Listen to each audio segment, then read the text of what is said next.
E aí, servidores, pronto para mais uma jornada? Vamos lá, nossa jornada de número 8 hoje, tá?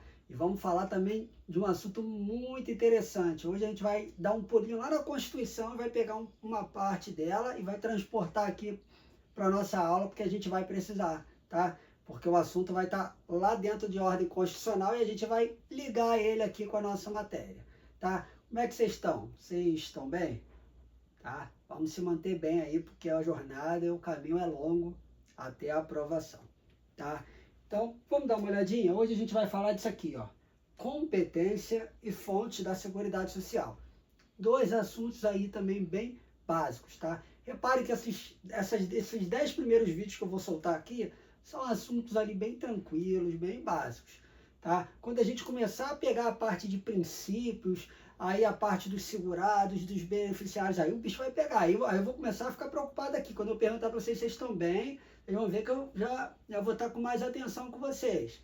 Aí vocês vão ter que estar ali no auge ali, se cuidando bastante e mantendo o foco nos estudos, porque aí a matéria começa a apertar, começa a ficar mais complicado, tá bom, pessoal? Hoje também mais uma aula ali tranquila, mais uma videoaula bem curtinha, tá? Acredito que vocês não tenham muita dificuldade. De qualquer maneira, se vocês estiverem gostando dos vídeos, vai lá, comenta no vídeo lá, deixa um recado lá para mim, tá? Que eu respondo vocês.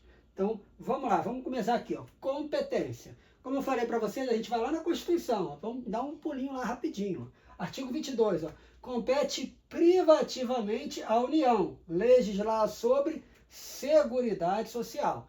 Se a União vai legislar de uma forma privativa sobre seguridade, aí a gente vai nas aulas anteriores e lembra, a seguridade é o quê? É um gênero que tem 3 espécies. Quais são essas espécies? Paz com S, previdência, assistência e saúde. Então a União ela vai legislar de maneira privativa nas 3 áreas, previdência, assistência e saúde. O nosso Paz com S que a gente viu lá atrás. E aí eu já deixo uma observação aqui embaixo para vocês, ó. No âmbito da competência privativa, é possível a delegação por lei complementar para que estados legislem sobre questões específicas. Então é privativo da União, mas é possível que ela o quê?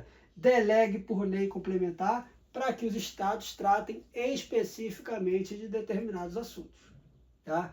Beleza? Então começamos aqui falando da União.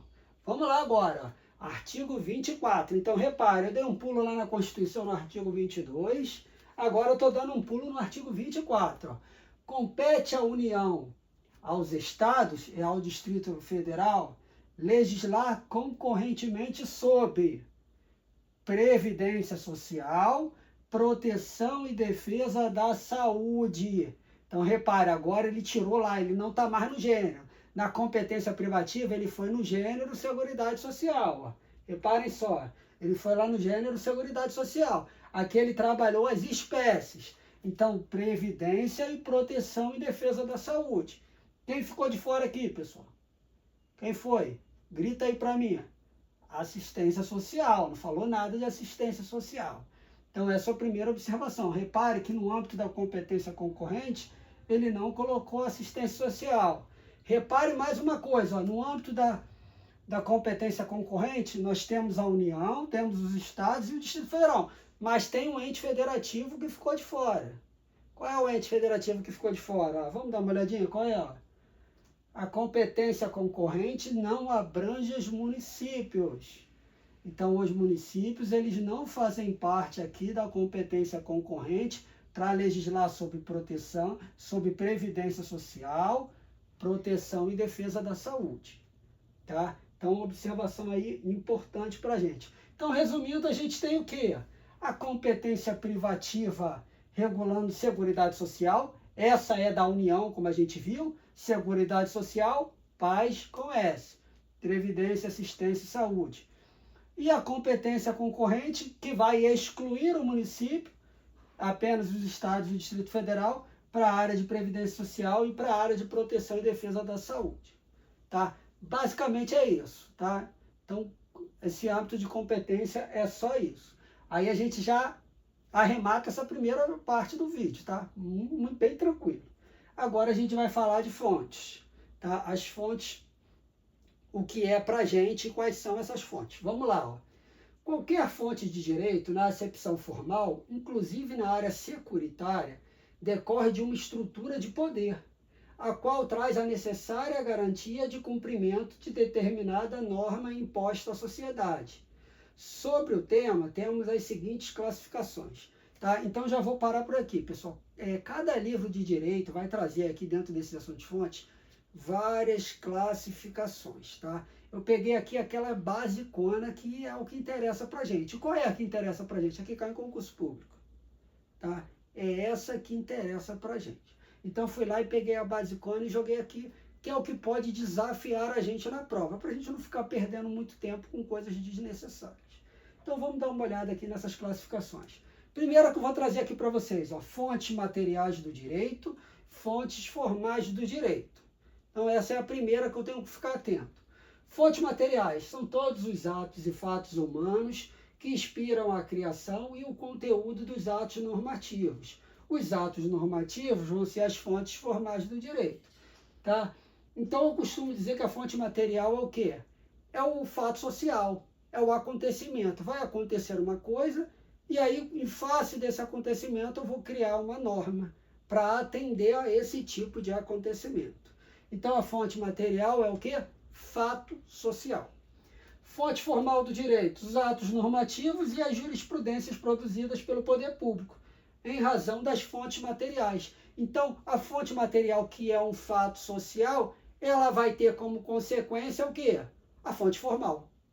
Tá? Aí ele diz que a fonte formal é o quê? Ato normativo e a jurisprudência. Tá? Então, a fonte formal ela vai vir depois da fonte material. Ela vai ser a consequência dessa fonte material. Tranquilo, pessoal? Relax, vamos para a próxima classificação. Fontes primárias e fontes secundárias. Essa daqui também é um outro clássico que sempre também está aparecendo em prova. Vamos lá para a primeira. As primárias, chamadas também de principais, é a lei em sentido estrito. Qual é o exemplo que a gente tem? Constituição, lei complementar e lei ordinária. É a lei propriamente dita, tá? Aqui dentro da nossa matéria, a gente pode citar como exemplo Lei 8.212, Lei 8.213. A gente vai estudar isso exaustivamente, a gente vai ver muito isso por aqui. Tá? E a Constituição Federal, a gente estava agora em competência, a gente estava dentro dela agora falando de competência. Tá? Lembrando que a 8.212 é a parte de custeio, de financiamento, e a 8.213 é a que vai tratar dos nossos benefícios. Tá? Fontes secundárias são complementares, são os instrumentos utilizados para explicar as fontes primárias, para explicar a lei. Tá? Aí ele cita aí decretos, portarias e instruções normativas. A secundária ela tem como característica o quê? Precisar da principal. Então ela precisa que a principal exista. Se ela vai explicar a fonte primária não existe, ela também não vai existir. Tá? Porque via de regra aqui ela não vai poder estar inovando, trazendo coisas que não estejam lá na fonte primária. Tá bom, pessoal? Ficou bem claro isso daí? Tá? Então, para finalizar, vamos dar uma olhada aqui numa questãozinha rápida. Então, olha aí, CESP 2022, lá da reaplicação da prova de Guarulhos, tá? Lembrando que nesse concurso de 2022, a gente teve o concurso, aí não houve prova em Guarulhos, aí depois, quer dizer, teve a prova em Guarulhos, acho que tem algum problema lá, e depois a prova de Guarulhos foi reaplicada, a regional de Guarulhos, para todo mundo. Vamos lá, a Constituição Federal é considerada uma fonte primária do direito previdenciário brasileiro. Foi isso que a gente viu aqui, ó. Olha lá, foi isso, ó. Dentro das fontes primárias. Então, olha que questão fácil, pessoal, que questão tranquila, né? Então, a questão ali não elucubrava, não trazia nenhuma pegadinha, não trazia nenhuma dificuldade, nada. Então, ela era bem direta. É ou não? Certo ou errado? Me diz aí. Então, acertou quem marcou o quê? Certo, né? Então, ela é uma fonte primária. Então, ele abarcou, a gente pode voltar aqui, ó, ele abarcou essa segunda classificação aqui. É muito comum também a gente ver essa divisão de fonte material e fonte formal em prova, tá, pessoal? Então, bastante atenção com isso. Então, a videoaula de hoje era só isso, tá? Como eu sempre faço gentilmente. Não vai pagar nada, não vai custar nada. Se inscreva no canal, curte, compartilha. E me segue lá no Instagram também para ver as novidades. Prof. Cristiano Carvalho. Tá bom, pessoal? Tudo de bom para vocês e se cuidem. Até a próxima.